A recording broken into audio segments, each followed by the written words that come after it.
শিয়াদের স্টেজে দাওয়াত করেছে, গেছি সেখানে। স্টেজের মধ্যে বলতেছে, হুজুর please don't mention the name of হযরত ফাতেমা। ফাতেমা রাদিয়াল্লাহু, না সরি, হযরত আয়েশা। হযরত তো বলতেছে না, আয়েশার নাম নিয়েন না। ওকে, নো প্রবলেম।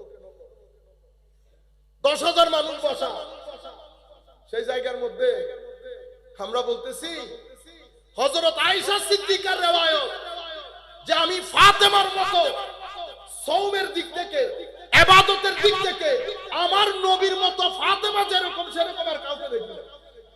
এটা আয়েশা সিদ্দিকার বর্ণনা। আল্লামা আয়েশা সিদ্দিকা যদি ফাতেমা রাদিয়াল্লাহু তাআলা আনহা সম্পর্কে দুশমনী পোষণ করত, তাইলে এই হাদিস বর্ণনা করত।